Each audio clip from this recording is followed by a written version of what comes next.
Welcome, friends, it's the Movie Film Podcast. The Movie Film Podcast, enjoy the show. Zaki and Brian are talking about movies. Movie Film Podcast on the radio. Welcome to Movie Film. This is episode 79, brought to you by Mr. Boy Productions. My name is Zaki Hassan, and joining me once more is my good friend Brian Hall. Hey, what's up, Zaki? How you doing, man? I'm doing good. Yeah? I'm doing real good. Yeah. Are you doing good or are you doing well? I'm doing goodest. Okay. Yeah. And how do you define that? I'm curious. Better than good, not quite well. Well, it's like Tracy Morgan said on 30 Rock. A police officer does good, you do well. Right. I've heard that with Superman before. Or Superman. Yeah. Either way, the point is. You know what? Speaking of feeling good, I watched a show that I loved that made me feel bad. Okay, explain that to me. Yeah, I just finished Narcos on Netflix. Have you heard of this? I've heard it's fantastic. Yeah, it's one of those things. A friend of mine at work who I totally trust was like, start Narcos and set aside time because you're going to burn through it. So I started it, and it's basically about Pablo Escobar in the late 80s and his whole, drug empire and the DEA and their pursuit to hunt him down. And man, is this 10 episodes? I burned through these episodes. It is just really, really entertaining. And I say it made me feel bad because it's really violent. I mean, that's the caveat I would give to people is like, if you get disturbed by seeing lots of innocent people die, and I do actually, there were times where I was enjoying it, but when it was over, I was like, oh man, I need something to make me feel good about the world again. But, really? Well, just cause it's one of those things where, you can watch a Die Hard movie or something and it's just a movie, but this, you're like, man, this is all true, just the horrible things that Escobar carried out. But that's the other thing too, is it's just amazing what he accomplished, that he's a real person. He was pulling in $60 million a day doing what he did. And each episode, you keep waiting. Each episode handles something that could be half a season. He did so many crazy things. So yeah, this series really flies by, and I really recommend it for people that are looking for something just, kind of, I mean, it's gritty, but it's really well done. So and it's 10 episodes? 10 episodes. Okay, and it's beginning, middle, end. I guess that would be somewhat of a spoiler, but well, in the sense that, I mean, is it a it's not meant to be like, oh, and here's season 2, right? I mean, it's a self-contained they could do season story. 2 if they wanted to. Oh, okay. Well, there you go. That's vague enough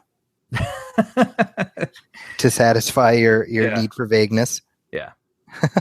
So anyway, have you seen anything else lately? I did. We overlap here. I saw The Visit, so I can actually talk about this with you. Wow. Okay. Yeah. So I had no plans to see this, by the way. This was a total surprise. I was like, oh, well, I guess now I can talk about it. You just dropped it in. It's like a surprise dookie that you... that should be the title, the alternate title for this movie, Surprise Dookie. Now, I'm very curious about this. I'm assuming you know what I thought of this. Yes, I read your review. Okay. So, and since this is right up top, that means we're having a non-spoiler conversation about this movie. Yep. Okay, so talk to me. What did you think of The Visit? I didn't dislike The Visit. So you and I are, I think we would agree on a lot of points. Yeah. But I thought it was totally fine. Okay. Like it wasn't great. And I expect more from Shyamalan. We talk about this all the time. Like we both still believe he is a capable filmmaker with another good movie in him. And I felt like his best traits were sprinkled throughout this story, but I don't feel like the story was as good as I know he's capable of. And I think that's why I hold it against the movie a little bit. Okay. But yeah, it's a found footage film. And it's about these two kids. I'm so sick of found footage movies. If they're done well, I feel like there's so much potential with them and people don't do them right. Sure. That's the problem. I feel like the only films that have done it right are Blair Witch and Paranormal Activity because they actually play by the rules. Blair Witch, they were shooting on like 16 millimeters, so they shot on 16 millimeter, and it looked like grainy, crappy film that film students would have when they weren't exposing correctly and doing all that sort of thing. And Paranormal Activity actually shot on garbage, stock or whatever, intentionally. So It looked like what it was supposed to look like. But when you watch a found footage movie and someone shot on like an Alexa, or Red Dragon camera, it's like, well, I can't buy the illusion because it looks like it was made by a Hollywood studio. So like all the tension and fear is gone because it's like it looks too slick.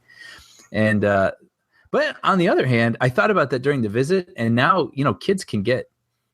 I mean, the iPhone 6 records in 4K.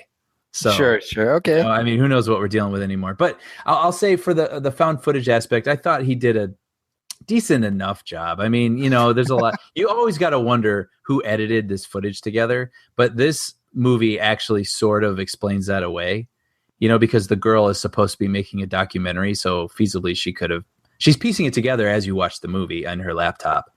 So I don't know. I didn't get tripped up by that, let's say. Okay. But the whole conceit, briefly, is these two kids who have never met their grandparents, and these grandparents are estranged from their single mother. The mother's going to go on a trip with a new boyfriend, and so they're like, well, this is the perfect opportunity to go get to know and meet our grandparents. So they go, and the daughter, who fancies herself a documentarian, thinks she's going to film this whole thing and figure out how to reconcile the grandparents with her mother. But then the grandparents start displaying like weird behavior, and mystery ensues. But yeah, I would recommend this, and it's going to sound like a slam, but like if it's on like TBS someday and it's like starting, I'd say go for it. Like you'll be entertained. You know what I mean? My problem with this flick was that it builds like you said, mystery ensues. Something is up, and then once the something that's up is revealed, which, to be fair, as far as like goes, you're like, that's a good twist. Mm-hmm. But then after that, there's still like 25 minutes. But it's hard to comment on that without saying too much. But I would say if this movie was a success, then once you flip the switch, then you should enjoy the movie from a different angle. Which you don't. Like, even though what's that? Which you don't, in my opinion. I don't know that it went as well as it could have, but I did enjoy like, oh, all right. Okay. Like, well, now what? You know what I mean? Kind of a thing. Sure. So I was tracking with it. I was tracking. See, I think for me, the problem is that you've got basically whatever, again, the twist ending here is that the twist isn't at the end. That's right. Sure. And essentially, so you've got, whatever from the twist to the end, you've got that much time to work out how it doesn't really work if you think about it. And I'm trying. Maybe we should get into this in spoilers. I'd kind of like to, maybe we can revisit this in spoilers. I actually would like to talk about this a little bit. Okay, pause, and we'll come back at the end. This is totally unplanned. We're just winging it. We're just winging it. We're mixing it up a little bit. It's hard to talk about this movie without saying much. That's true. Okay, well, pause it and we'll come back to. We'll revisit the visit. Hey. Now I saw Everest. Yeah, tell me about this. This is like a movie. I feel like I don't think I've seen one commercial for this. I know I haven't seen a trailer for it. I've seen bus stop posters. That's it. So you didn't see a trailer in front of Jurassic World? That's surprising. No, I didn't. Oh, because I saw Jurassic World a couple times, and it was like because it's Universal, so they were hyping it in front of that one. Like in the poster I saw, it might as well be like an IMAX movie. Like it didn't have any stars on it. I didn't know Keira Knightley's in this movie. Like. Yeah, you can hear her. She's like, "Oi!" Damn you, Zaki! How dare you, my Kira? No, but yeah, tell me about it. I'm dying to know. Is this something I should check out? Yeah. So Everest. It stars Jason Clarke, Josh Brolin, John Hawkes, Jake Gyllenhaal. Basically, any J actors are probably in this. in this movie. Those are all great people too. The great actors. Robin Wright is in it. Emily Watson, Keira Knightley, Sam Worthington. It's actually got a fantastic cast. Yeah. And so this is based on the 1996 tragedy on Mount Everest, which, if you're not aware of it from when it happened, which I'm assuming you are, it was chronicled in the IMAX documentary Everest. I actually am not familiar with it. Okay, so essentially, for if you're an ignoramus, as Brian is, for example, let me fill you in. If you don't pay attention to real life events, now this is like a big thing that happened about 20 years ago. So essentially, there was an expedition up the mountain, and sort of what we've seen from the early 90s to the present is you have a lot of commercial climbing. So you have expedition groups that lead commercial climbers up the mountain. So this year, it just so happened you had several groups that were all going up, and they were all kind of going at the same time, and there was a bottleneck. There was various sort of things that went wrong, and then on top of that, there was this catastrophic ice storm that clobbered the mountain just at the time when these people were planning on summiting and turning around. So essentially, I mean, you can climb Mount Everest, but obviously climbing the mountain is only half the job. You've got to get back safely. Right. Which is, now as I'm watching this movie, I'm like, why would one do this? Right. It's, I mean, the notion of like, I'm going to climb the mountain, I'm going to do this thing that only so few people have done, fair enough. But if you have a wife, if you have children, right, and your livelihood is not depending on this, then stay home, and your kids will be okay with a live parent who didn't climb Mount Everest. Right. You know what I mean? So does the movie touch on that sort of feeling or notion? It does. It does to an extent, about the rationale behind why people do it. And it's baffling to me. However, as a purely visceral experience, it is, I mean, extraordinary. I mean, it's IMAX, it's 3D, it's immersive, And it's directed, by the way, by a guy named Baltazar Kormákur, who hasn't done a lot of stuff, but he did Two Guns a couple of years ago.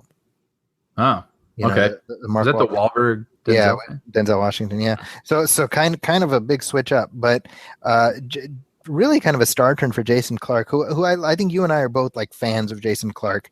Yeah, totally. It's nice to see him get a role that's a little bit more naturalistic. It isn't, John Connor in Terminator, but very good. It's I would highly recommend watching it in the big screen, the biggest screen experience with the 3D. I think it works on that level. Great. I'll have to check it out then. Well, I mean, I'll have to check it out soon. Yes. Not wait for it on streaming or something. Yeah, really. I think it's another kind of like a Gravity type situation where it's really best to gotcha. See it that way. But I enjoyed it. I mean, it has, I could nitpick, but I think just overall as a movie experience, I don't have any complaints about it. Mm-hmm. What did you think after the twist? I mean, did the movie play the same way after the twist in the middle? As far as sorry, are we talking about the same movie as? Sorry, I was trying to make a joke because we were talking about the last movie we were talking about. I was like, I don't know what you want me to say. But I mean, there is kind of a twist, right? Because the storm comes and it kind of messes everything up. It's actually, what I'll say? It's interesting because that was one of my beefs with The Perfect Storm, right? Which is that the perfect storm, you never, at least me, maybe this is just me, you never feel that they've earned their heroic death. Sure. Does that make sense? Uh-huh. And so I was like, well, you guys are idiots for going back into you should have gone home, Right. And this, I did not feel that, even though arguably it's just as silly, you know what I mean? Sure. You know what I mean? Yeah. So that's Everest. Well, it sounds like, but it's worth checking out. So it is worth checking out. Yeah. Real quickly, we have a couple listener letters that I wanted to get out of the way. Well, not out of the way because that makes it sound like an inconvenience. We don't consider. We're looking forward to diving into. That's what I meant. Thank you, Brian. My attorney, Brian, has informed me that this is what. So this is a letter from Adam, and he says, I'm assuming this is directed at me. He says, as a fellow Walking Dead fan, how are you feeling about the new show? Are you watching? And Adam is referring to Fear the Walking Dead, which is the spin-off series, or it's a companion series to the AMC hit Walking Dead. I always forget like where you stand with the Walking Dead. What's your deal? I just kind of fell out of it. I didn't feel like it was bad. I just kind of fell out of it and didn't feel the need to go back. Okay. And I've popped in and out because my friends watch it, and I'm entertained by it, but I am not a regular watcher. Okay. Yeah. Okay. Well, in that case, Adam, I will handle this alone. I'm liking it. I'm liking the new show. It's called Fear the Walking Dead. And Brian, I don't know how familiar you are with the spinoff, but essentially, it's set. You've seen the pilot of The Walking Dead, I'm assuming, right? Oh yeah. So in the pilot, we start in like normal time. And then the main character, who's played by Andrew Lincoln, Rick Grimes, he's shot and he goes into a coma, and then he wakes up X number of, I think it's like 2 months later. Right. And everything's just gone to shit, right? Right. So this chronicles basically that 8 weeks or however much time it is between Rick Grimes going into a coma and Rick Grimes waking up. I didn't realize it was such a short time span. Yeah, it isn't very long. Basically, society goes to crap within months. I know that. Right. And now this is not set in Georgia where the other show is set. This is actually set in Los Angeles, so your neck of the woods. And it's interesting. It's very, very different because it's slow burn. There have been like zero. I don't know if this is a spoiler, but there have been like no fatalities of like main characters. Sure. And we're already like 4 episodes into a 6-episode season, So this is sort of like the creeping dread sort of thing. Like people don't know what's happening, but that's exactly it. Yeah, something's up. We know we're seeing the onset of the zombie apocalypse, but I think I actually like the approach. Some people don't, but I made this comment earlier where I like that it's not Walking Dead Los Angeles, Sure. It's doing something different, and that's entertaining to me. That's interesting. There's still 2 episodes left in this season. Again, it's an abbreviated season, so very short. It's just 6 episodes. Yeah. Okay. So I'm giving it. It hasn't like blown me away yet, but I'm intrigued and I'm giving it a shot. So Adam, nice. That's what I'm thinking. And tell me what you think. I'd love to hear your thoughts too. Yeah. No. I think you're talking to me. I actually have seen it. So. You have, Brian. Yeah. You're full of surprises today, Brian. Yeah. No, I'll just be really brief because I kind of echo everything you said. I enjoy the build up, like the setup, and so I think it's kind of. I've seen that some people have been annoyed with characters acting in ways they find foolish, but you have to sort of frame it where they don't know what a zombie is, and so. There's like scenes where people are getting shot in the street and everybody wants to riot, and we know why it's happening, but other people don't know why it's happening. And I found that whole angle of it sort of compelling. But I'm sort of like you, like I'm not enamored with it, but I'm entertained by it, and we'll keep checking in on it. Yeah, and it's I think we've had this conversation before where I'm a fan of these shorter seasons. Oh yeah, absolutely. Because it doesn't feel overwhelming. Yeah, or stretched out. Yeah, exactly. Yeah. And we have one more letter here, and this is from Jamal. I hope I'm saying that right. And he says, he or she, actually, now that I think about it, they say, sorry, we all know the Bond series will never end, but if you had to write it, what would be your perfect final James Bond movie? I think it would be that Bond was dead the whole time. Okay. So now this is interesting because I think it gets to how these are iconic characters. They can never end, right? Yes.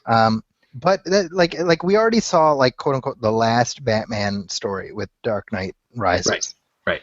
So what is your ending for James Bond? I'll be honest, I don't have one. I'll let you take the. Well, I was actually thinking about this. There's like 2 ways they could have gone with the James Bond series when you think about it. Like they could have kept going with Sean Connery. Okay. Which, when you think about it, like there's like an alternate universe where Sean Connery kept making Bond movies. Right. Okay. Yeah. And he became like Raymond Burr as Perry Mason. Right. So you kind of picture like. you picture like John Mason in The Rock, Right. Yeah. Sure. but it's James Bond, Right. Right. And so you can see that version, or another example would be like, what's another example of like a literary character? Peter Falk as Columbo. Right. Like we got to kind of see Columbo get older and older. I would have loved to have seen that but like the alternate universe version of that, because I like the fact that James Bond is eternally young. Sure. But you know what I mean? Like that version could well have happened if they just gave him the money that he was asking for or whatever. Right. Right. So I don't know, like as far as how James Bond ends, I think James Bond dies alone. He dies like Michael Corleone. I get that reference now. It's about time. 3 for the first time. So that's my answer. I think the final James Bond adventure is like, it's not big, it's not bombastic, it's something very sedate, and it's an internal battle. Yeah. That's my, I don't know. Yeah, I think it sounds great. That's a good question, though. Now, I wanted to share an interview that I had, Brian. Now, this is an interview that actually I conducted a couple months ago, actually, and I've been holding it in reserve because it was such a fascinating conversation that I didn't want to chop it up too much, and I wanted to share it. I was kind of like, well, let's wait till summer season is over because we got blasted by all the new releases and stuff. So this is an interview with producer Robert Leeshock. And he has produced a new film called Starleaf, which you can watch online. It's available. It actually came out this past June. And it's about hikers who find a grove of alien marijuana. Okay. And they have to, they're fighting for their lives because they don't want to piss off the aliens that are trying to protect the plant. Now the movie is kind of it's silly and it's fun, and I think Robert has the right approach to it, which is it's not meant to take itself too seriously. It is a lot of fun, and it's this low budget thing. The reason I had such a good time with this conversation is twofold. First of all, we really get an insight into the process of making these kind of lower budget films where you're trying to pull money together and just get the process going. I think that's something that you and I are both sort of infinitely fascinated by. And I think our listeners will really find it insightful, Now, the second half of this conversation is Robert starred on a TV show in the late 90s called Earth Final Conflict. And Earth Final Conflict, also known as Gene Roddenberry's Earth Final Conflict. Right. So this is a show that was based on ideas that Gene Roddenberry, who of course created Star Trek, had before he passed away. And so after his death, his widow had developed them and turned them into a show. Now Robert Leeshock jumped on the show during the second season. He became the leading man during its second year, and he stayed on for through the fourth season. So it lasted 5 years. And now the fascinating thing about this show is that it was kind of this glorious mess. Okay. And I was a fan of the show, but as a fan, I was like, the cast would just be, it was a revolving door, and it felt like storylines were developed and then dropped. And so when I had the opportunity to talk to him, I was like, I want to ask him about what happened on this show. And so we had this great conversation, and he was refreshingly candid, and he really shared some insights into how the TV industry works as well. Okay. So that's the reason I kind of held off on sharing this interview, because I wanted to share as much of it as possible. So let's go ahead and play my chat with Robert Leeshock, one of the most fun interviews I've had during the time we've done this show. Let's go ahead and play that.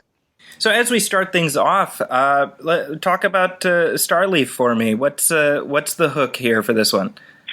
Well, the hook is basically we have a star in the movie. I think it's the marijuana. Okay. So, when you're doing indie, you have to face these the challenges of saying, well, we can't get a bona fide star, but although we do have a guy, Russell Hodgkinson from Z Nation. So I think that what appealed to me first and foremost was not just the story, but this sort of interesting landscape of the marijuana, sort of laws, the medical marijuana, and how that sort of like just transforming before our eyes. But the story itself is a couple of soldiers returning from Afghanistan are suffering from PTSD, and basically they go on a quest to find a secret grove of marijuana legend has was planted by extraterrestrials. But they violate the sacred laws of the grove, and all hell breaks loose. And when I read the script that my partner wrote, I said, "This is awesome." And we got sort of the, I guess it's sort of like the business confirmation from a distributor at AFM, the American Film Market, Right. who basically saw the poster that we had created, just the conceptual idea. He looked at it, saw this big old marijuana leaf on the forehead of an alien. He says, "Now what's this?" Because we were pushing this other project we have called God Machine. Mm-hmm. He saw the alien with the picture on it or symbol on it. He says, "I can do that." So Wow. I think a beautiful marriage was made. Well, and so talk about your role as producer. I mean, I think you come to this obviously having been on both sides of the camera, so I think that gives you a certain amount of unique experience. What do you see as your role, having been an actor and now serving as producer? Well, every actor kind of goes through this. I don't know what it is, but you reach a benchmark where you realize how good you are. Mm-hmm. On all these other people to get you hired. So then you put pen to paper and you try to write something for yourself, and you become humbled by the fact that now you're a beginning writer.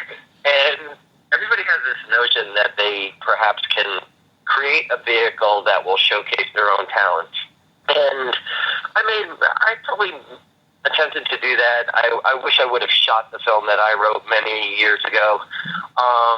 But I don't really balked at the whole idea, and I probably would have learned a lot. But then I somehow, through an odd pairing from a mutual friend, I met this guy who wrote a sci-fi script. That's the one I mentioned, called God Machine. Sure. And I just noticed from my sci-fi background, after having read, I guess, 66 scripts and so many other scripts in my career, I realized that this guy had ideas that were really unique, and I just basically found sort of interesting, titillating, whatever the provocative is, maybe a better word. Sure. And I was like, you know what?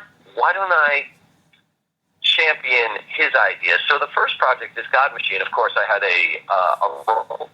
Mm-hmm. So I thought, all right, if I'm going to put all my energy into this, I might as well further my acting career. Sure.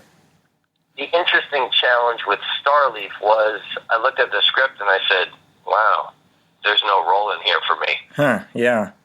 Yeah, so then I was faced with this, I don't know whether it was a challenge, but I looked at it and I said, wait a second, this looks like such a good idea.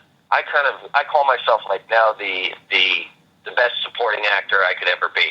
Because I basically had to, just talk to myself and say, you know what, your acting ego better just step aside. And so I looked at it and I said, I just think this is a really good business opportunity. Sure. Because the idea is so unique. And I just thought, and then so the only question was, there's a great character in the film of a park ranger. And my partner, Richard Craner, he's such an interesting cat. He's such a crazy, kind of weird character himself. That he's perfect for the park ranger. And so my friend, maybe colleagues of mine said, well, why don't you play that part? I said, you know what? I can't play that part as well as he can. So I just kind of decided, I said, I had heard from other friends who made films that, the minute you try and act and produce something's going to suffer. So I just kind of made a decision that I would get behind the project as a producer and sort of like grind my teeth, the expression is, in learning how the business side of things works. Well, I'd like to go back in time, if you wouldn't mind, very briefly, and talk about Earth Final Conflict. Sure. So I watched the show regularly when it aired initially, and I remember as a fan being sort of taken aback by the rapid turnover in, like when you jumped in, it felt like kind of an 11th hour switch, you know. Right. And I'm curious. Do you have any stories about that show? Was it? I don't know. From the outside looking in, it felt like there was a lot of sort of seat of your pants stuff going on. Was that what it was like, or was there more of an overarching plan? I think that the initial plan was a classic sort of Roddenberry plan. Sure. And you know, I went back and I watched the first season, and I was like, "Oh wow, that's a pretty good show." Yeah. It's a great idea. But I think they messed with it. Hmm. So it's what happened was they saw ratings kind of dipping. They saw, you know, the fan base, and they came in with some sort of renegade idea, you know, to kill off the lead. Yeah. And I think that it insulted Eugene Roddenberry, Sure. who goes to great lengths to protect his father's legacy and mythology. And I think he felt, you know, personally slighted by, I think, the economics / politics of what they were trying to do. Huh. And so even though I felt eternally grateful to get this great opportunity and worked as hard as I ever could to uphold some sort of Roddenberry ethos, it's sort of like the infrastructure or the foundation of that ethos had been sort of maybe whittled away by other forces. Yeah, well, it's funny that you say that, because it feels like confirmation of what I felt, you know, as I was watching the show. Mm-hmm. So, you know, because I remember the switch in, you know, when you jumped on, and at that time I was like, wow, that's really bold. I wouldn't have ever thought of killing off the lead character. All right, you know, and so I was on board with Liam, and then I remember, you know, the it was like musical chairs after a while. Well, I think the moment I lost faith in the show was I had these like energy beams kind of coming out of my palms, and they were called the Shakatava. Right. And I remember that. At some point, they said, "Wait a second, this character, nobody, the audience doesn't sympathize with this guy because when he walks in a room, he can basically kill everybody because he'll just point his palms in their direction and they're done." So I get that. You know, as a writer, I understand. Like, you know, you want your lead character to have some Achilles heel so that you can root for him. And then the way they got out of it, I think it was like 6 or 7 episodes into that season, whether it was season 2 or 3. Basically, my character turns and says, "The longer I stay on Earth, the more human I become." And I'm like, really? That's your way out of this? And I've got this kind of like lame meter that kind of went off. I was like, really? Ding, ding, ding, ding, ding. That's just not right. And then, I sound like I'm bragging on the show, but, I like some of the episodes individually, and I like the concepts. So, when I would look at a script, I was like, oh, wow, here's another episode about, free will and destiny and fate and these concepts playing off each other. So I think on an individual basis that these, there are a lot of people trying really hard to create some really good television.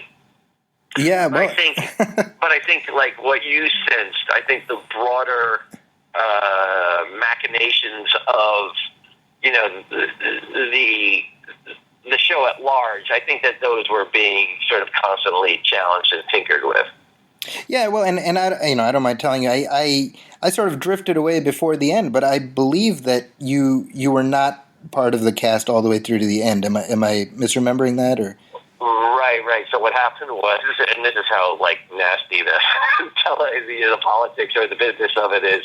So it was myself and a co-lead. So then what they do is they go and they negotiate the co-lead's contract. Okay. Right. They make sure they secure that, and they come back to me and say, "Oh, by the way, now you're being killed."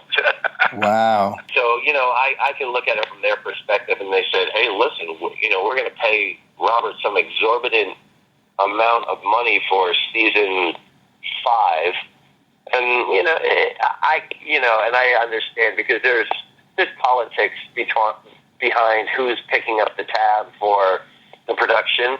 Yeah. And I think it was really at that point they just said, what's the way we can make the cheapest show possible for the 5th season?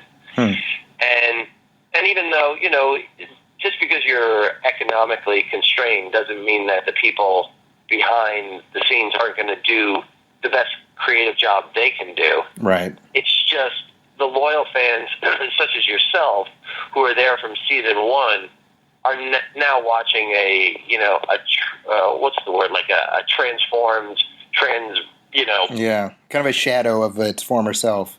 Exactly. Reshaped, retooled, remolded, throw out the mold, get a new mold. It's just like, if you go from the beginning of season 1 to the end of season 5, you'll say, all right, now I'm in a completely alternate universe in another galaxy. Yeah.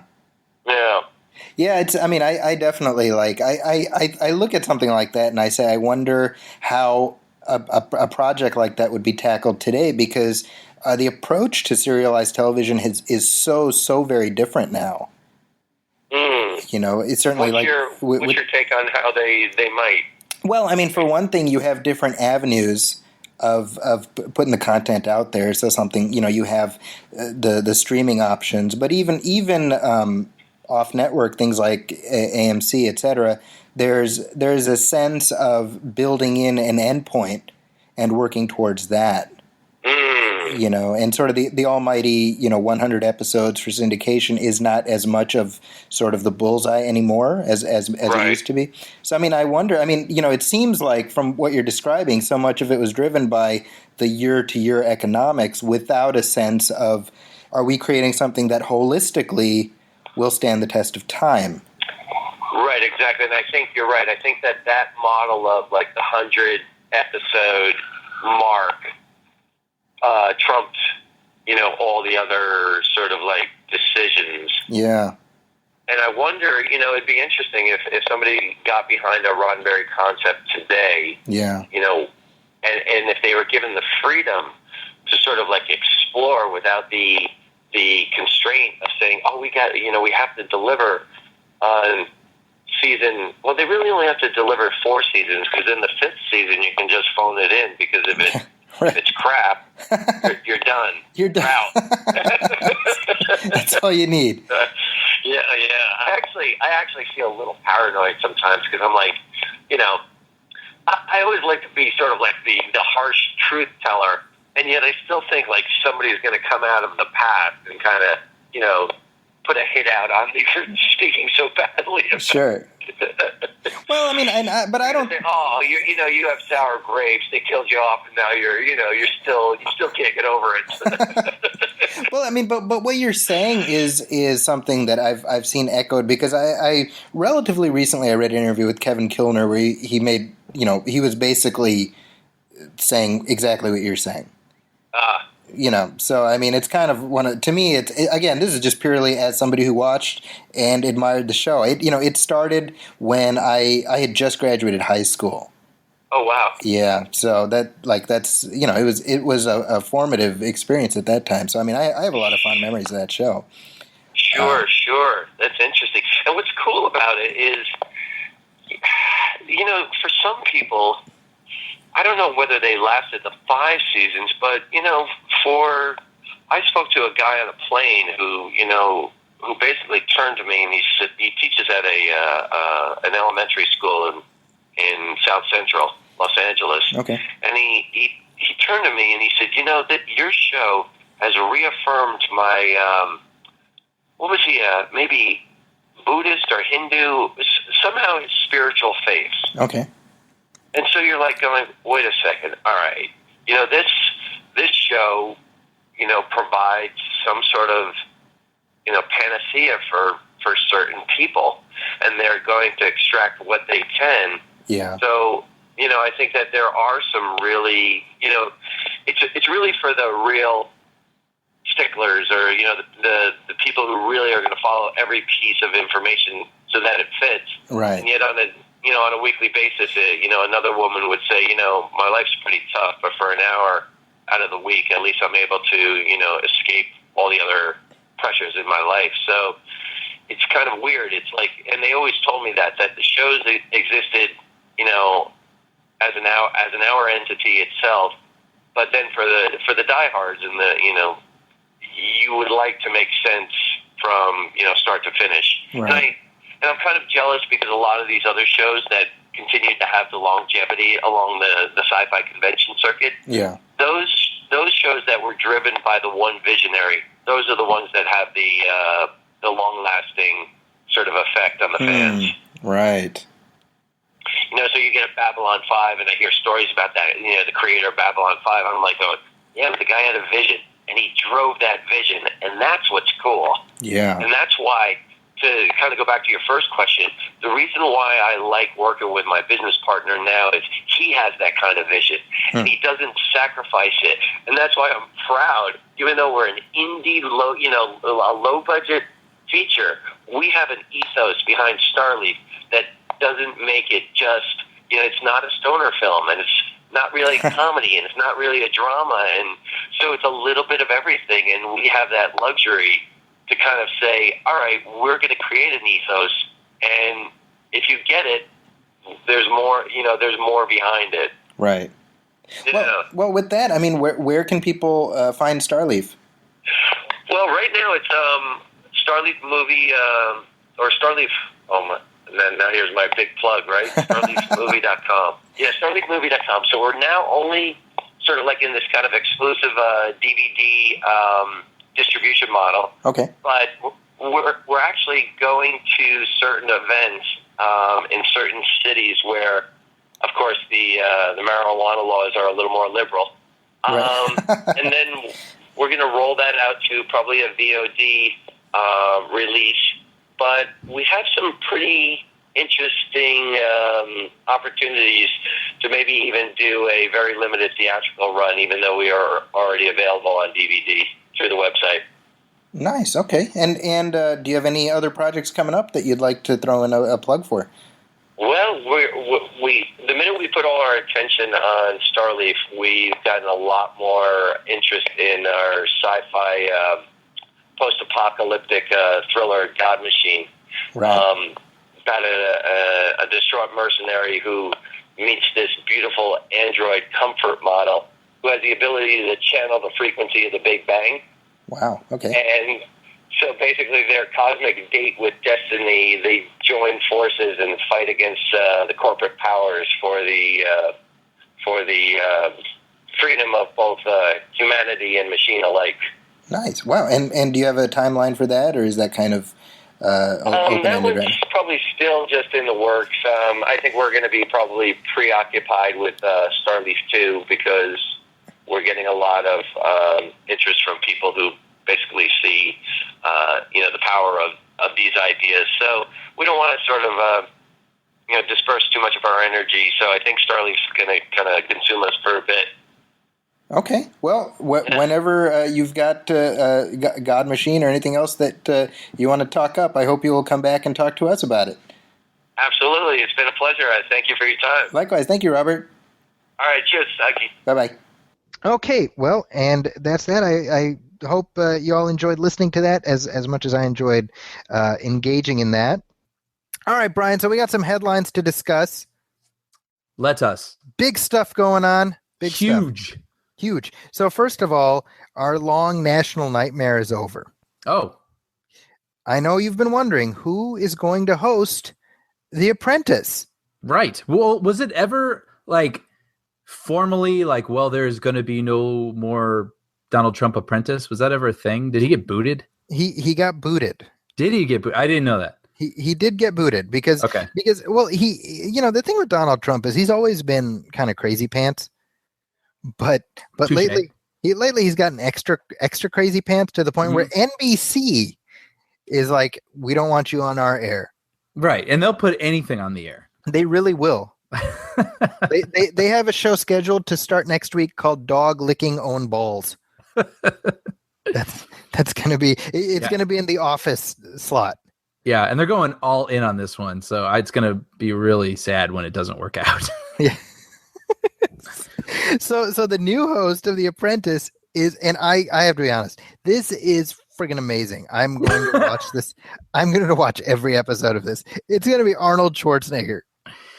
That is pretty amazing. I would have never imagined that's who was going to be. Seriously, if you're like, name 5 potential replacements for Donald Trump, you'd be like, Mark Cuban. Yeah, Mark Cuban, the Virgin guy, whatever his name is, Richard Branson. Right. You have your like handful of kind of wacky billionaires. Right. And then you just picture these NBC people in the boardroom trying to figure this out, and then Arnold Schwarzenegger comes through the wall. Hey, what about me? Hey. Yeah, this is going to be amazing. Yeah. Well, wait. Does he have a catchphrase yet? Is that a thing? I mean, that's what people are trying to figure out. Well, he said you're fired in True Lies. That's true. That's right. true. So he could keep it alive. He could do that, but it's going to be some sort of bad Terminator pun. You won't be back. Yeah, something, or like you're terminated. You're terminated. Like that. Because that's his thing. Even when he was governor, he couldn't stop saying Terminator lines. So you just got to assume. Now, here's the thing.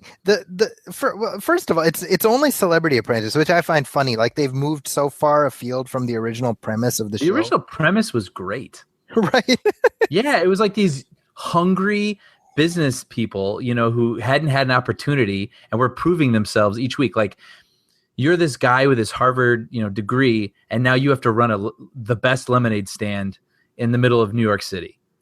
And it was just like right. They had to like hustle, and they had to figure out and use their Ivy League knowledge to run the best lemonade stand and to get a plum job within the Trump organization. But now it's like with celebrities, all it is now is basically how much money can you get from your friends to donate to this. Right, exactly. It's so odd, but I mean the ratings far less interesting. But the ratings are better for Celebrity Apprentice than for non-Celebrity Apprentice. Which makes sense because you want to see people you're familiar with acting like idiots. You know what I mean? That's why reality TV.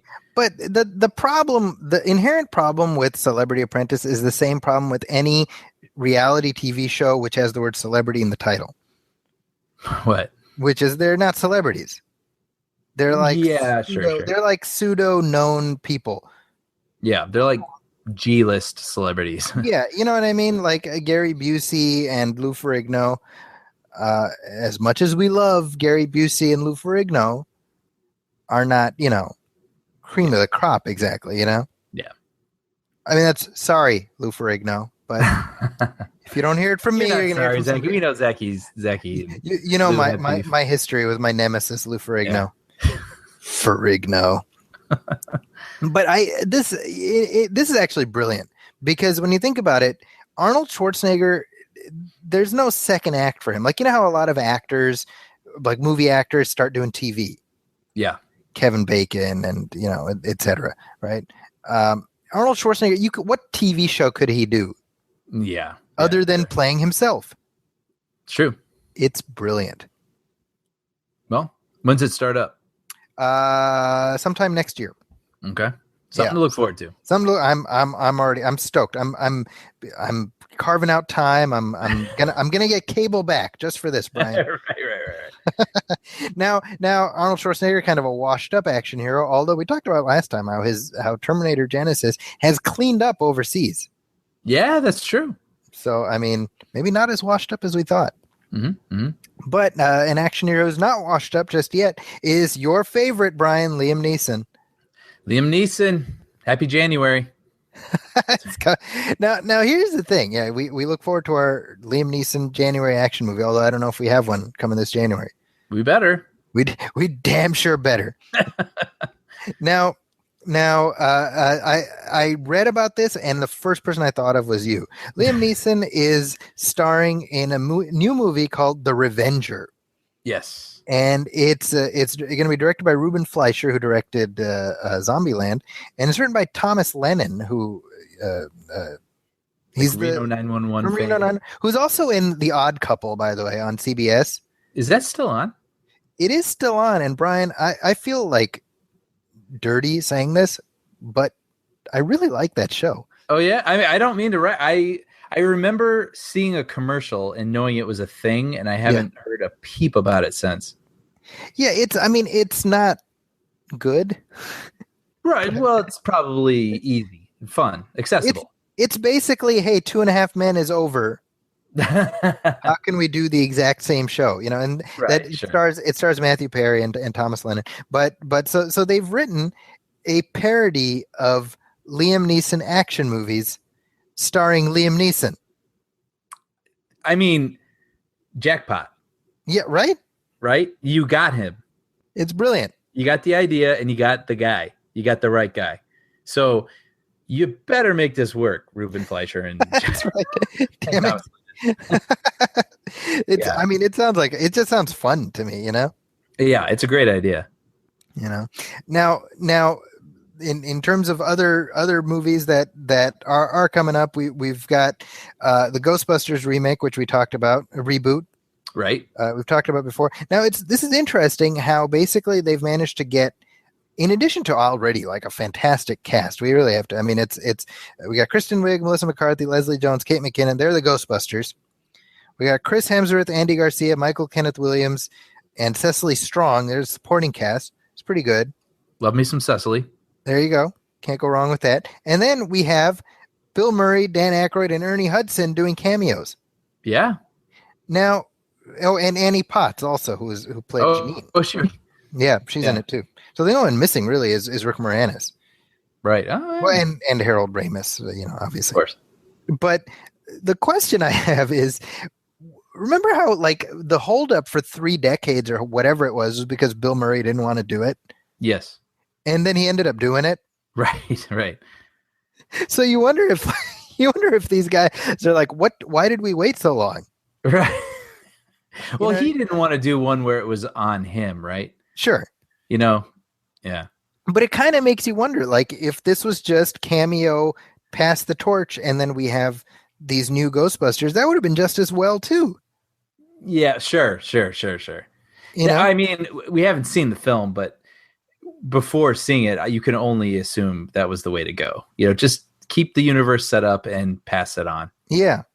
I mean, the whole thing, like Paul Feig is like, we want to do the origin. We want, we don't want to have I get it to some extent, where it's like, if you have this movie exist in a world where the Statue of Liberty has walked through the streets and it's, 25 years after that, like that's a lot of baggage that you have to account for. That's very true.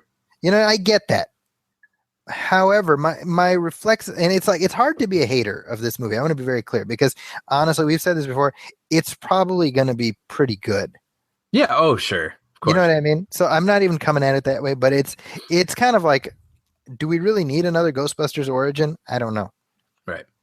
Now, on the other hand, one reboot that I've been jonesing for forever, Brian. Yes. Is Charlie's Angels. Charlie's Angels, which has been replaying on HBO a lot lately. I don't know if you've... The first one, the McG one. Yeah, the McG one with Cameron Diaz, Drew Barrymore, Lucy Liu. And I watched like the last 45 minutes of the first one. Okay. And it's amazing how much The Matrix influenced that movie. Like there's all this like kind of techno music and the girls are doing these like Matrix moves even though they're not in the Matrix. No sense. It makes no sense at all. I'll say it's fun. It's pretty fun. Like it's a pretty fun movie, but I will say you're a bad person for saying that. It's horribly dated. Yeah. Let's put it that way. So rebooting it doesn't seem like a terrible idea. Now, see, this is interesting. Does it? Well, here's why I think it is a terrible idea, because they actually already rebooted it. What? A few years ago. Oh, the TV show that no one saw? TV show that lasted, I think, 2 episodes. Sure.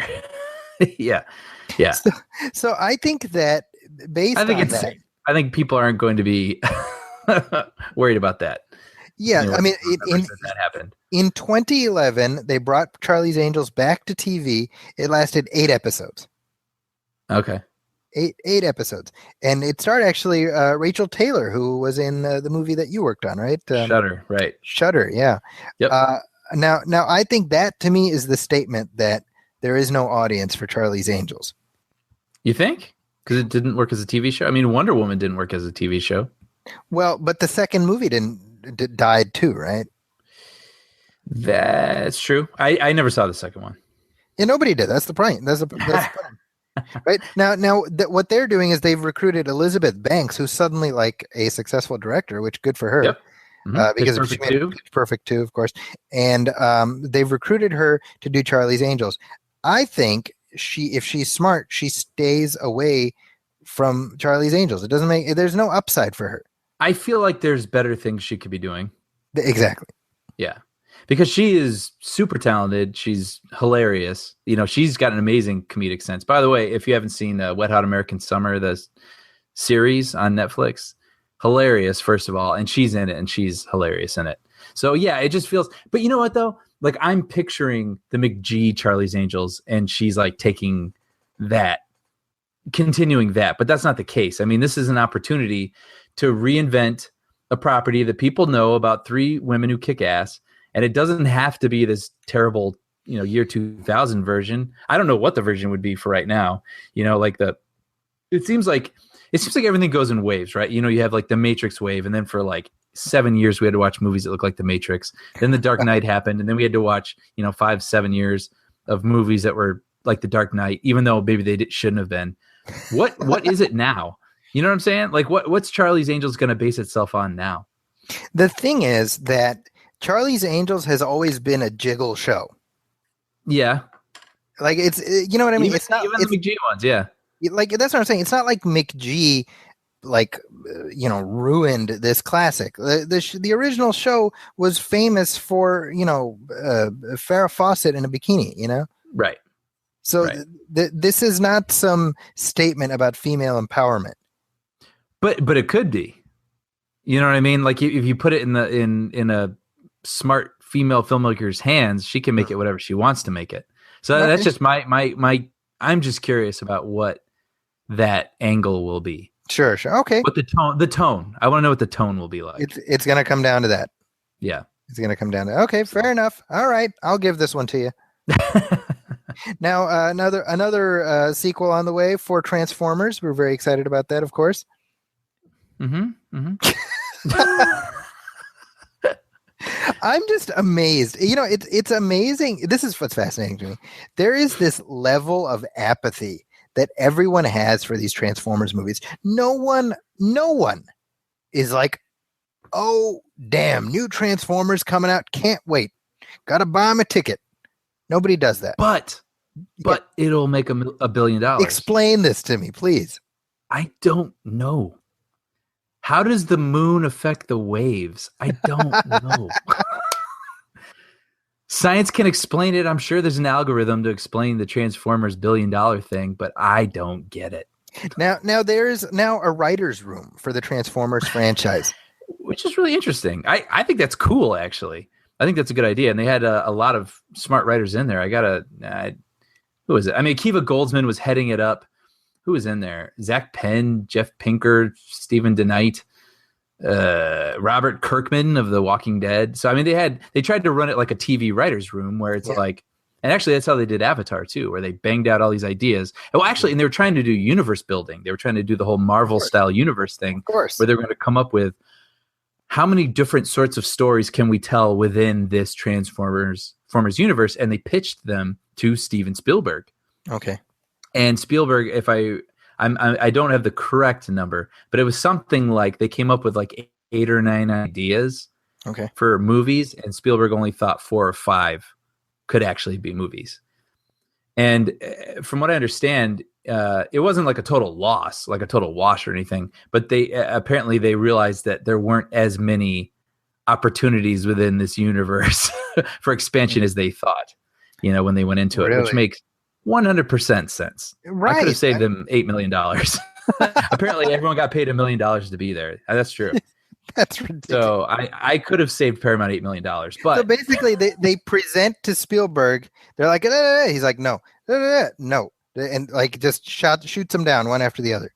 And then, fine. It's like, what about Transformers 5? Okay. Yeah. He's like, well, okay. You get a star. Now Michael Bay is planning on coming back. Yes, sir. Although he directed all 5, right? All 4. Yeah. 4. He will have directed all 5, is what I mean. Per Michael Bay, he says, this is as on Twitter as of a couple days ago, he says, regarding directing TF5, no, it's not official. I've not committed to any idea as of yet. Just met with Steven and we're discussing. So he's going to do it. I was about to say, so Brian, translate that for me. I'm going to do it. Yeah, I mean, if you're Michael Bay, why would you not do it? Yeah. Well, he keeps getting to make the, one for me, one for thems. You know what I mean? He did Pain and Gain. He's got his Benghazi movie coming out. I mean, well, I think we said this before. When it comes to Transformers, he is the biggest star of that franchise. And you know what, though? You know what really sucks? Is he is so good at it, right? But like if they would just come up with a comprehensible story. Sure. You know what I mean? Yeah. Like none of them have been comprehensible. Nope. The first one bordered on it. But like if they could come up with a great script and let Michael Bay direct it, there's still a chance for a great Transformers movie. Yeah. You know what's funny though is that I own all 4 movies. I own digital copies of all 4 movies. You can't ever question me again. Well, I have a point here, right? Okay. Which is this. That is actually the perfect format to own those movies. Okay. Because and first of all, I own them because like I didn't pay full price for them. I came into some digital codes or whatever. I won't get into that. But my point is this. What? Get into it. Well, are you a hacker? No, I'm just kidding.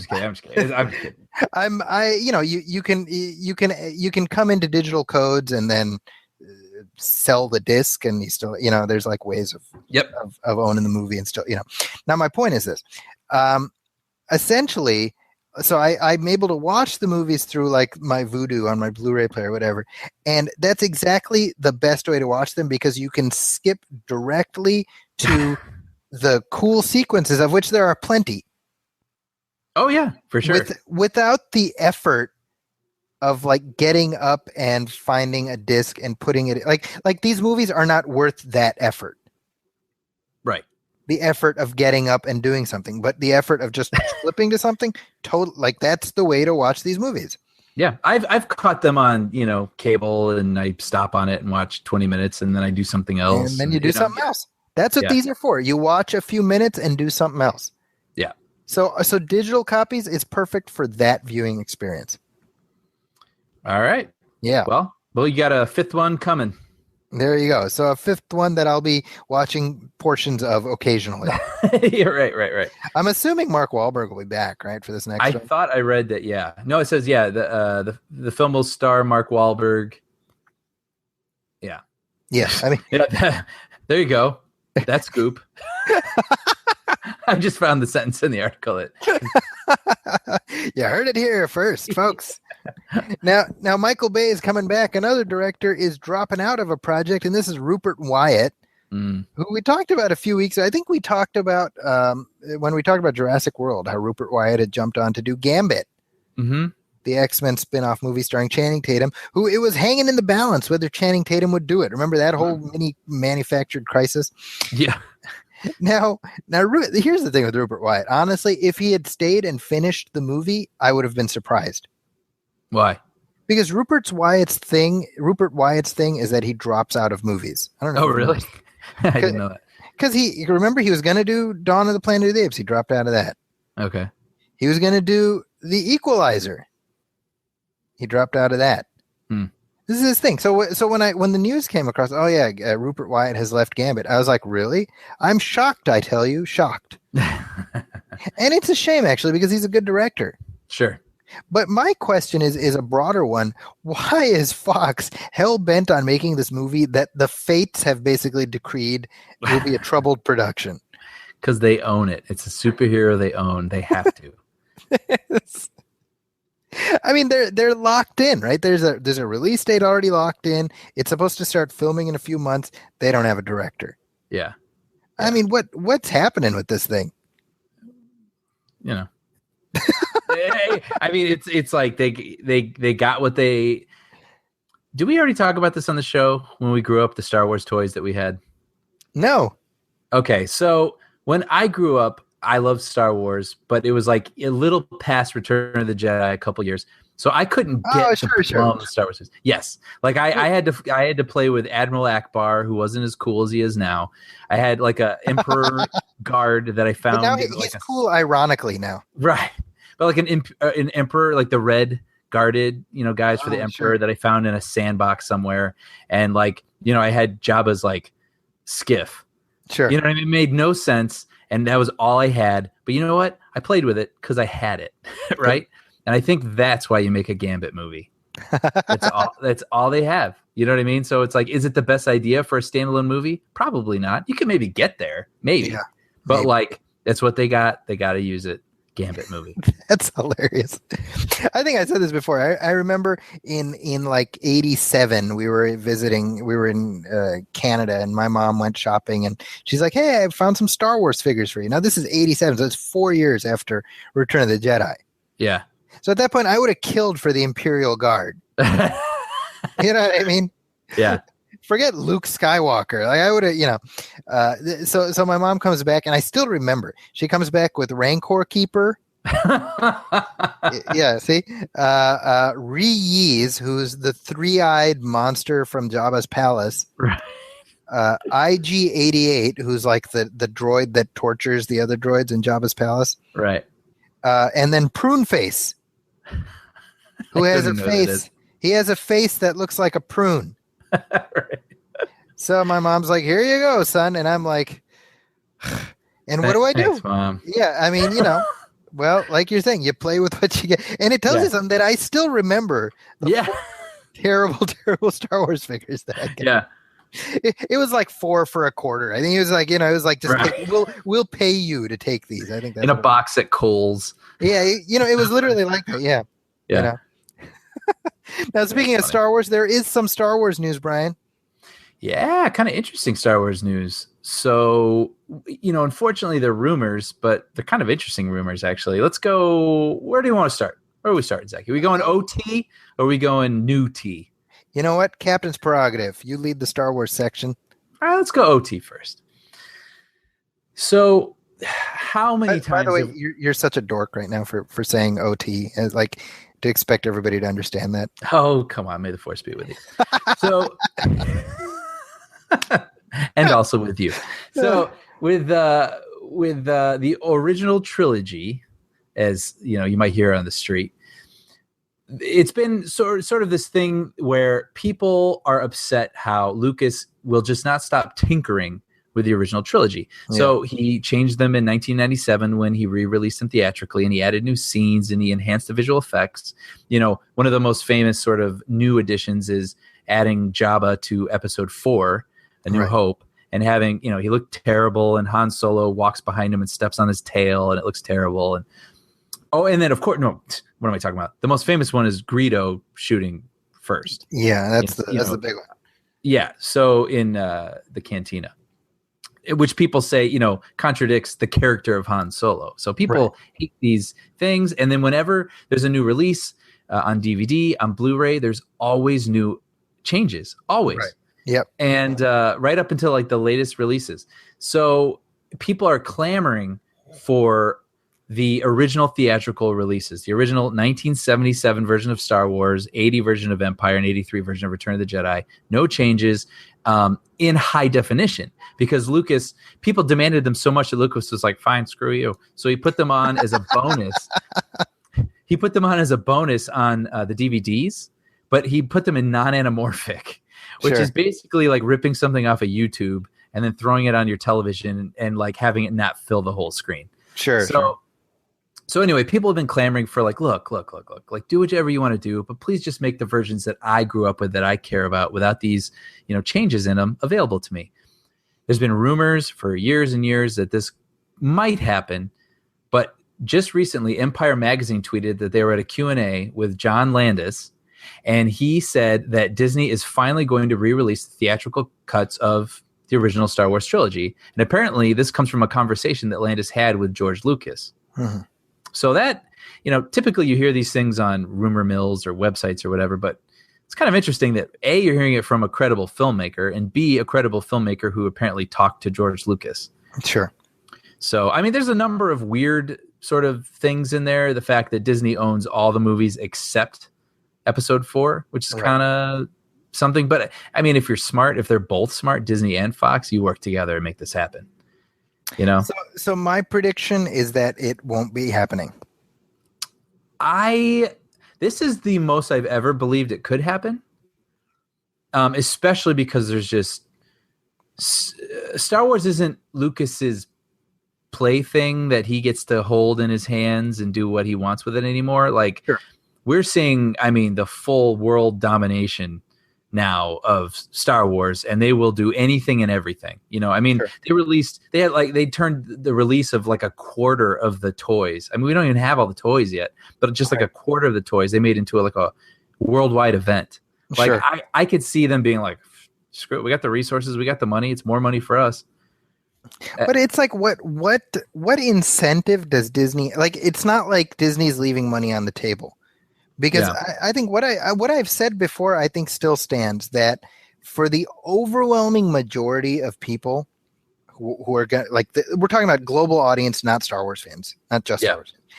I don't think they care. I agree with you.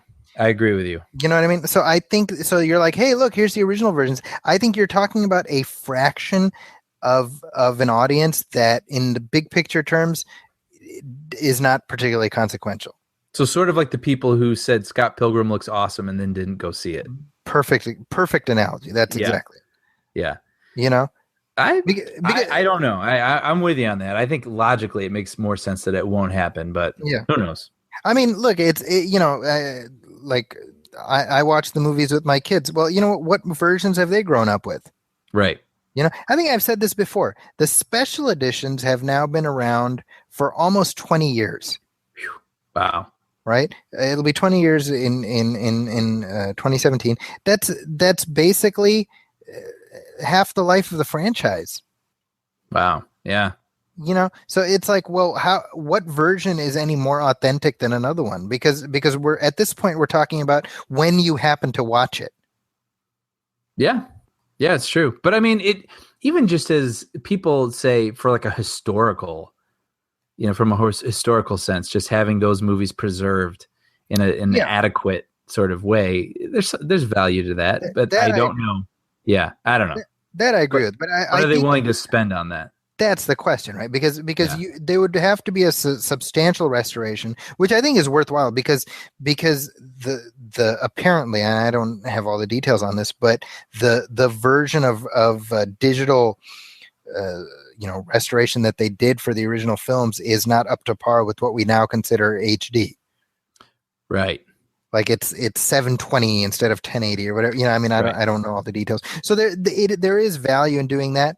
The question is, how much, like, if Disney were to do it, it would have to be, you know, because it's like worthwhile. And I don't know that they feel like there's enough money on the table that's worth going after. I agree. We'll see. And I will say our next rumor seems more credible to me than this one. Wow. Yeah. That hurts. So the next rumor that came out today was that Hayden Christensen may be appearing in episode 8. Yeah. Yeah. Now I sent this to you, and you sent back a video of Darth Vader going, "No." Yeah. Well, I mean, again, why do you hate, Brian? Why do you hate? I don't hate at all, and I'll say this. Actually, I was talking with your friend and mine, Chad Freet, and we were saying, okay. The reason we don't like Hayden Christensen as Anakin Skywalker is because of his acting, which can be largely attributed to a director.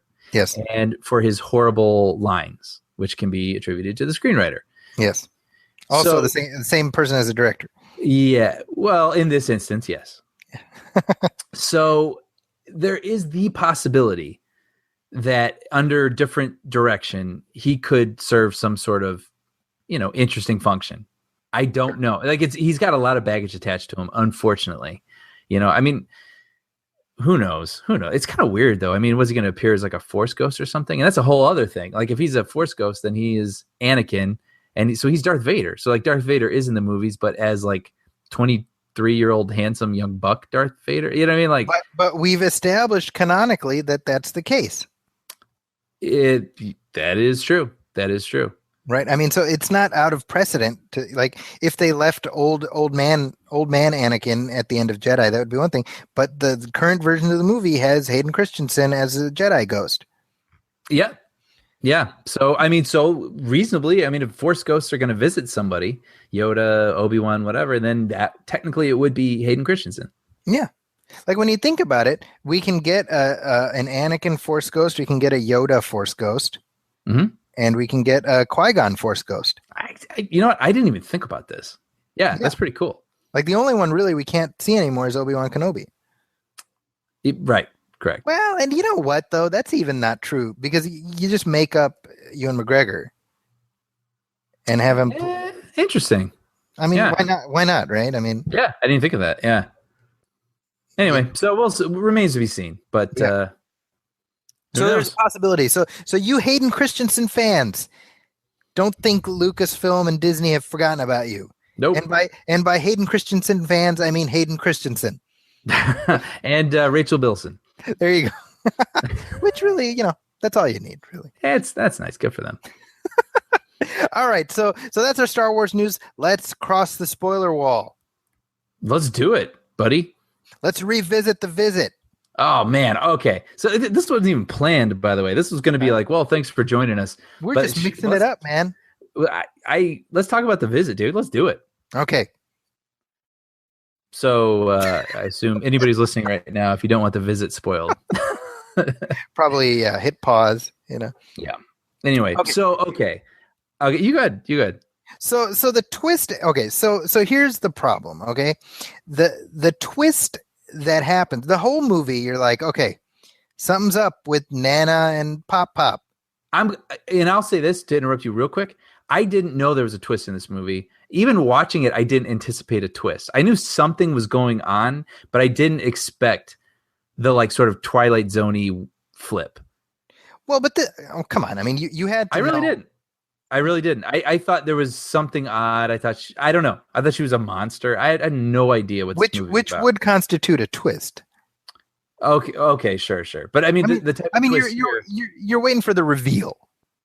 Yes, the answer to the weirdness, but I didn't expect it to be like the call is coming from inside your house kind of a thing. Okay, I got you. Okay, so just by way of context, the whole movie. So they have never met their grandparents. Right. Now, Mom sends them off to spend a week with their grandparents, and I'm like, how is this? How does this happen? This makes no sense to me on any level. That she sends them off, and she doesn't talk to them to say, hey, they're coming out. Well, but the movie does kind of address that. No. Like, so let's assume for the movie's vague, but let's assume for a second that she chatted with Mom and Dad on the phone. They've worked stuff out. That all happened off camera. Right. Okay. And now the kids go. Right. Now you're telling me the kids get there and at no point does she say, hey, Mom and Dad, are they there? Or are you doing okay? She doesn't Skype with them. At no point does that happen. She was on a singles cruise, dude. This is maybe because I'm a parent, right? Maybe because I'm not. Maybe that's why I didn't think about it. I mean, I'm thinking about this. I'm like, it doesn't matter. Like, of course you talk to them. Sure. How do you like it? That defies all logic. That's funny because I didn't think about it. Because the whole time it's like, oh, they're over there, and it's like, no, you talk to them. Right. But she wasn't strange from them. Okay, then why are the kids there, right?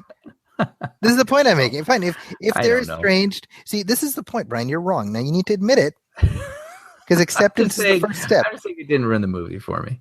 So, well, that's the thing is that the twist happens, which I think is a legit, really good twist. I was like, oh crap. Yeah.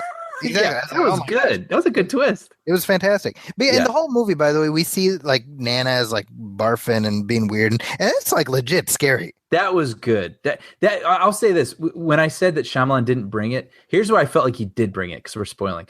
When we saw her walking and then she just started puking. Yeah, I was like, ugh, like that's good stuff because that's like Sixth Sense level. Yeah, that's like just like weird, but not stupid weird. Like remember kind of plausible weird. Remember in Sixth Sense where you just like see the little girl walk no like the lady, she just like walks behind him and you like shit your pants at that moment, right? Dude, and remember the kid who had his head blown off? Yeah. And he's like a teenage boy from the 70s. He's like, "Hey, want to see my dad's gun?" And then he turns around and the back of his head is missing. Oh my god, dude, I'm getting like chills. You saying that? I'm getting chills right now too. It's an amazing movie. So, but in this movie too, I kept bringing this up to my friends. The moment that was so Shyamalan that I wish there would have been more of was the moment where the kid wanders into the shed and then he sees the grandpa with a rifle in his mouth. Oh my gosh. And you're like, whoa, whoa, whoa. And then the guy's like, oh, hey, I was just cleaning it. Right. I was like, that's the stuff that he does so well. That's so Shyamalan. Yeah. And I wish he had done more of that sort of unnerving sort of stuff. Yeah. And that's the thing is that's what irked me is that there were a lot of these really great, like, good kind of moments, when they're under the house, that whole friggin' thing that was Yeah. The problem is, so you have the twist. And again, maybe it's just me because the twist happens like, and then you're like, wait, hold on, let's do the math here, and then there's like 20 minutes of you being able to figure out, well, wait a minute, it doesn't make any sense, and so the bite is taken out of the twist. See, that's interesting because I felt differently where it was like, okay, we find out that those aren't their grandparents, right? That's their mental patients who have killed their grandparents. Yes. And now we have 20 minutes of movie left with them, and they know it. So I was like, well, now what? Like, how do they get out of there? Like, how do they, what I mean? Like, I was interested to see. I thought it was cool to have it revealed that much earlier because then the movie takes on a whole different sort of tone and, Yeah, I mean, I don't have a problem with the revelation coming when it does, but I just the third act lost its like it wasn't interesting to me. It just became very generic. Yeah, I will say it didn't live up to what I had kind of hoped it would be. Like when it just becomes the boy being cornered in the kitchen, which was kind of gross, actually. And he like puts a shitty diaper on his face and stuff. Like, yeah, it's kind of sick. But like I think they could have done more with the unnervingness in that moment, because remember the boy, you can't see his face, but the grandpa's like looking at him. I just felt like there was more potential in that whole moment. And then also with the moment with the girl when she gets trapped in the bedroom with the grandmother while she's freaking out. Yeah. I felt like that was like halfway there. You know what I mean? Like they did do kind of a cool thing where the girl, she's in a dark room. I feel like she had night vision on. I can't remember. But she's like sort of looking away from the grandmother, even though we know she's there. And then the camera keeps panning back to the right. And then the grandmother will be there in the bottom of the frame just looking at her. And then the girl will move away and then she'll pan back and the grandmother's following her. I thought that was actually the best thing that happened in that room.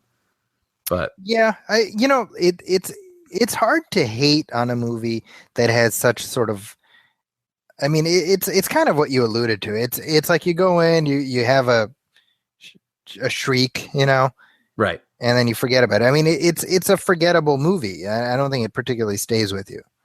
No, but what we should talk about real quick is Blumhouse Pictures. This movie. They made The Gift before this. Yeah, so their thing, and I just learned about them this past week, but basically they don't make movies for more than $5 million. Mm-hmm. And so their movies don't have car chases, their movies don't have certain things. They just make these low budget movies that are, I mean, almost guaranteed to make their money back. Well, yeah, I mean, it's almost inevitable they'll make their money back, but then they go on to be, say if it makes only $50 million, it's like, super profitable for them. And so it's kind of interesting that Shyamalan, who was one of, at a time, the biggest directors in the world, it's kind of interesting that he's, I would say, humbled himself a little bit to have to work with this sort of smaller company and only work within this amount of money. But at the same time, I feel like that's a good challenge for him. Yeah. It forces him. And $5 million budget. It's already made $50 million worldwide. So unquestionably, this is a success. Yeah. In terms of money in versus money out, I mean, is it a comeback for Shyamalan? I mean, that's obviously we'll know with what he does next. But in terms of this movie being a success, well, it's a turnaround for him in terms of stuff he's done for the past 10 years. Yeah, I don't know that I would call it a comeback, but I would say it's an encouraging step. Well, I definitely think you liked it more than I did, but I didn't hate it. I was just it was just forgettable to me. That's what it came down to. Sure. And I long for the Sixth Sense / Unbreakable / Sign, something that stays with you. Mm-hmm. I think the Sixth Sense and Unbreakable are a pretty powerful 1-2 punch. Oh yeah. Yeah. And maybe it's just he's tripped up by his own legend to some extent. Yeah, that could be. He was just such a good filmmaker. I mean, when you think about Signs, all the ways he like obscured those aliens throughout the film, and then there's like at the end, remember when they wheel out the television, and they turn it off, and then you see the reflection of the alien in the television. That stuff is phenomenal. It stays with you, Yeah. Well, and beyond that, I mean, there's real heart in those films. And in Signs, when remember when the son is having the seizure, mm-hmm. and he's Mel Gibson is like, he's like telling God, he's like, I hate you. And it's powerful, he's this former priest. I mean, it just works on so many levels, And I miss that, I do. I miss that. Yeah. And I remember too, that scene with the alien in the pantry. Remember? Mm-hmm. Shyamalan the fingers plays the under guy. the door. Yeah. Well, he's like, I've locked one in my pantry. Don't open it. Well, and then he goes in he there. keeps inserting himself into his movies. That's the crappy part of it. But that scene, I remember seeing that in the theater. Yeah. He walks up to the door and he's got that knife. Yeah. And he's going to use the reflection of the knife to look under the door to see if he can see it. And I remember thinking, I don't want to see it. You know what I mean? Like, and that's good filmmaking. There you go. Yeah. So what does the visit come down to? Well, it's maybe a step in the right direction, but we're still waiting for a return to glory for Shyamalan. Agreed. And with that, Brian, I think that's a good place to wrap up this conversation. Yeah. Now coming up in our next episode, we've got a jam-packed lineup. We're going to be talking about Sicario, which is the new Emily Blunt, Benicio del Toro film. It's directed by Denis Villeneuve, who did Prisoners a couple years ago, which we liked. We've got The Walk, Robert Zemeckis' new film, and of course The Martian. We've been waiting for this one for a long time, so this is good. Yep. And our friend Zara is going to be joining us to talk about at least a couple of those movies next time. So very cool. And with that, Brian, I always dread asking this question, but I feel I must. Well, where can people find me? Is that what you're going to say? I was about to, yes. Yeah, well, they can find me. Here's where you can find me. You're not going to find me on my blog. I love that Zaki encourages me to write on there, but I just haven't done it in years. You'll find me on Twitter. You knock, I'll answer. There you go. but I'm not actively contributing to Twitter. But you can find me writing for the Bob's Burgers comic book, and issue 3 is out currently. I've written for issues 1, 2, and 3, and I'm very proud of all 3 of them. So if you want to check those out, you can find those at your local comic book store, or you can find them digitally online. Well, there we go. And again, read them. They're great. If you like Bob's Burgers, the show, you will like Bob's Burgers, the comic. Thank you. And as for me, I'm on Twitter. I'm at Zaki's Corner. That's ZAKIS Corner. I'm also at zakiscorner.com. That's just add a .com after the end of that. And you can find my reviews at the Huffington Post, at Philly Weekly. And as far as our show, you can reach us at moviefilmpodcast@gmail.com. Our Facebook page is facebook.com/moviefilmpodcast. We're also on iTunes and Stitcher Radio. We're also at TuneIn Radio. So we have expanded our reach in a couple different ways. Please do write us a review, leave us a star rating, let us know how we're doing. The more you tell us, the more we're equipped to tell you, hopefully. So on behalf of my friend Brian Hall, my name is Zaki Hassan. This is the Movie Film Podcast. We'll see you in 2 weeks. Thanks for listening. Welcome, friends. It's